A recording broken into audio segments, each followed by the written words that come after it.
दोनों साइड से कि पेरेंट्स अगर जोधपुर में रह रहे हैं और वहाँ पे अब बच्चे बहुत अच्छे हैं। सब एक एक्स के बच्चे बेंगलोर में रह रहे हैं, बच्चा बहुत अच्छा है लेकिन वो प्राइवेट जॉब कर रहा है। सर पापा का फोन गया तो वो चाहे तो भी उसको उसी दिन छुट्टी नहीं मिल पाई। बड़ी सैलरी पे, बड़ी मजबूरियाँ हैं, बड़ी बंदिश है। फिर छुट्टी मिलती है तो फ्लाइट का टिकट तुरंत मिलना नहीं मिलना। ऐसे समय में बहुत अच्छे बच्चे होते हुए भी पेरेंट्स को थोड़ी सी समस्या होती है, ये मैंने महसूस की। तो उन पेरेंट्स के लिए हम काम करने लगे, लेकिन काम करते करते बहुत कटु सच्चाई हम सामने आई जो मैं अभी तक बहुत क्लोज सेवादारों के साथ मैंने शेयर की। मैं अभी बताना चाहता हूँ आपको, ईश्वर ऐसे बच्चे किसी को नहीं। एक घर में माँ बाप रह रहे हैं, बेटा बहू रह रहे हैं, बाप बीमार है, वो बढ़िया से बढ़िया खा रहे हैं, बाप को माँ को नहीं पूछ रहे।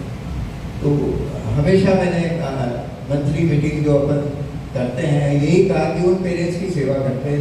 ऐसे पेरेंट्स को बहुत ज़्यादा ज़रूरत है जिनके बच्चे अपने स्वाभिमान से कि मेरा ध्यान रखने वाला नहीं।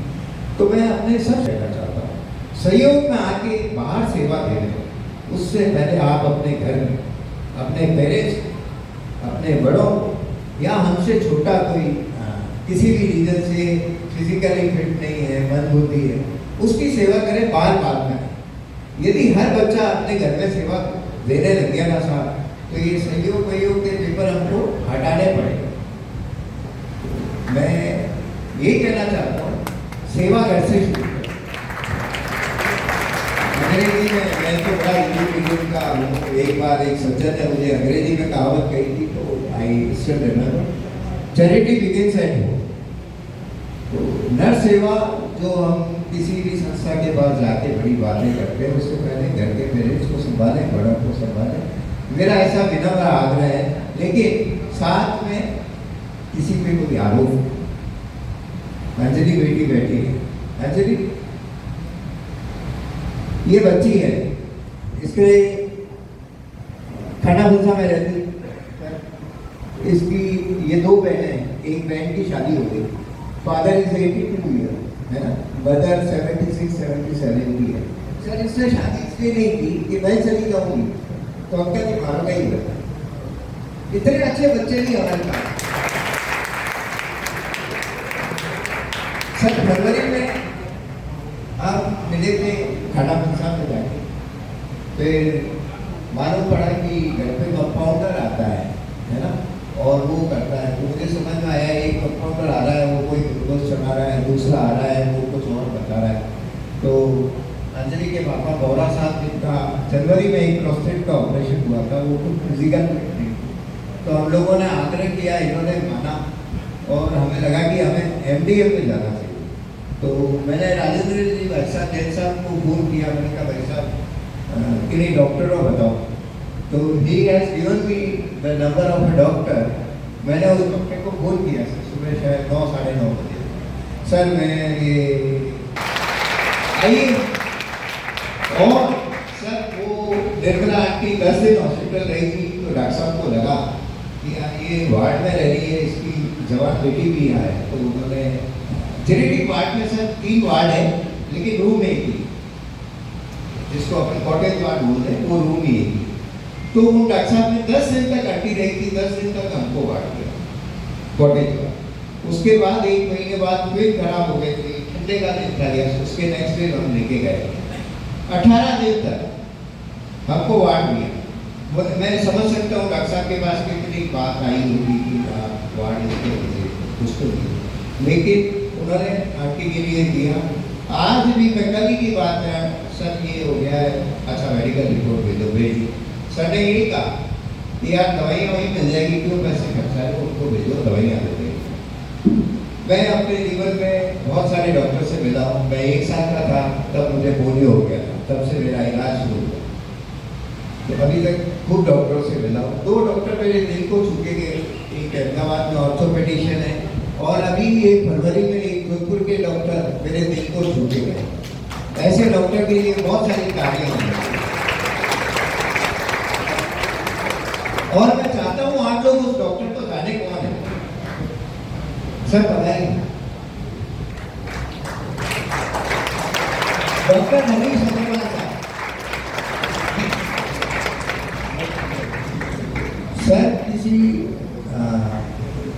गहन कार्य में होते हैं और मेरा फोन गया हो तो मैं दूसरी बार नहीं लगाता, क्योंकि मुझे मालूम है सर फ्री होंगे तब मेरे पास फोन है। तो मैं, मेरे गुरुजी भी आज ब्राजील में हैं, उनसे मैंने सीखा है। नरेंद्र कछवा साहब से मैं निवेदन करूंगा कि हमारे प्रिय डॉक्टर साहब को थोड़ा सम्मान सर प्लीज दोहराएं।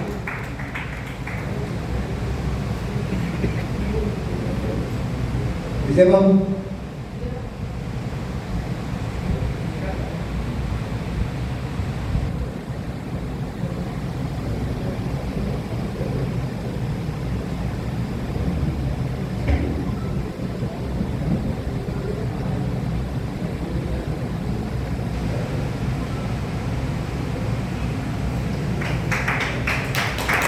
मैं कभी सुनता था डॉक्टर भगवान होता है, मैं उस भगवान से मिला नहीं था जब तक इनसे नहीं।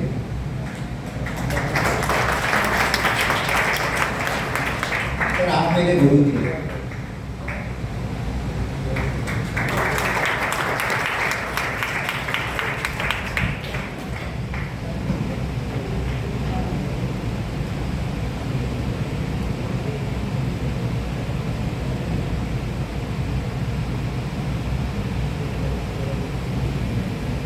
Thank you.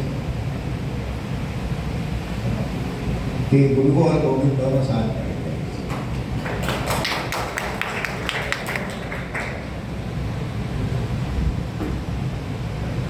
मेरे साथियों ने बड़ी पीपीटी तैयार की है मेरे से बातें कर रहे हैं, लेकिन हर मंथली मीटिंग में मैं उस पीपीटी को सीरियस रख देता हूँ और दिल की बातें करता हूँ, बस पॉइंट जरूर वहाँ से लेता हूँ।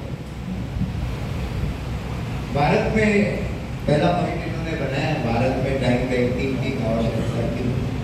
बहुत पॉजिटिव वे में मैंने आपको बताया था, हम भी अपने बच्चों को अपने सपने बड़े करके, अपने टूटे हुए सपने जो हम नहीं कर पाए थे उनको पूरा कराने की नीयत से उनको हायर एजुकेशन करवाते बाहर देश से, और फिर वो बच्चे बाहर सेटल होते।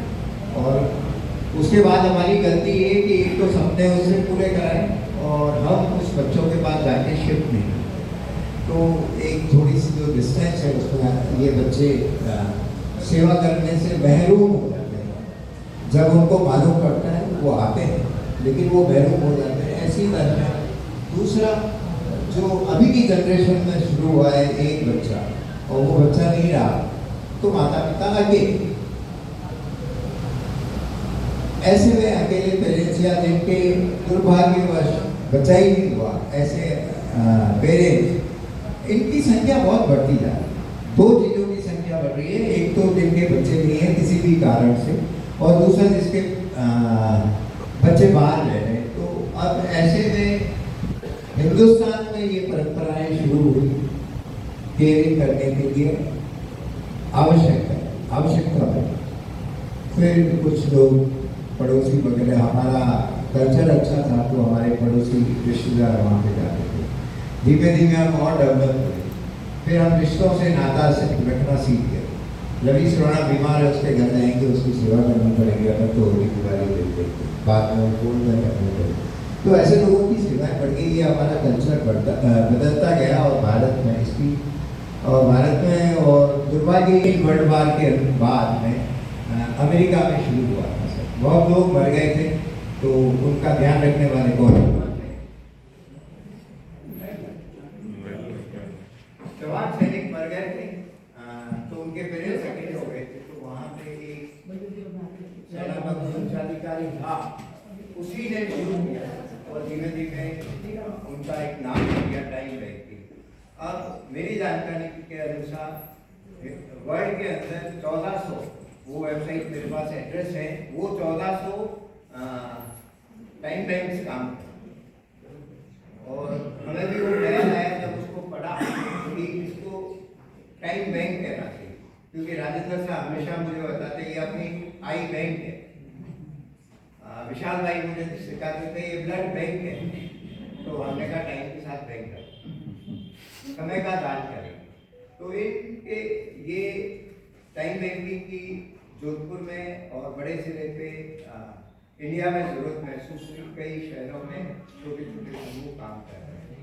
हम लोगों ने शुरू किया है, शैशव अवस्था में है, सपने बहुत है कि पहला संस्था चाहिए। जोधपुर में कोई व्रत अकेला नहीं हो सकता।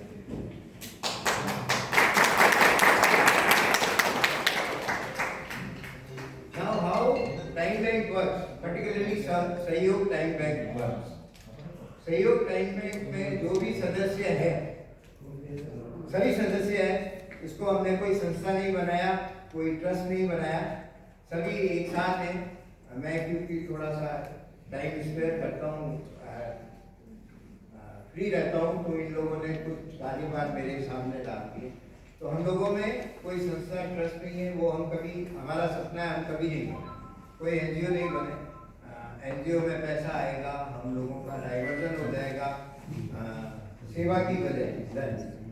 तो हम लोग ये काम करते हैं। कैसे करते हैं ना, मेंबर बनते हैं। पहले हम उन लोगों को ढूंढ रहे हैं जिनके पास समय है। तो मेरे इनिशियल दौर में ज़्यादातर रिटायर्ड लोग हमें थे, उनके पास समय होता है, वो घर पे बोर होते हैं, वो लोग जुड़े हैं। हमारे बीच में कौन सा लड़के अब रहते हैं, वो ही टू है, लेकिन वो उनको 7 दिन कहीं मैं बताऊँ नहीं ना कि भाई साहब यहाँ जाना है, तो वो मुझे फोन करके डांटते हैं कि तू मैंने कहीं भेजे ही नहीं, मैंने कहीं लागे मैं बुढ़ो ही क्यों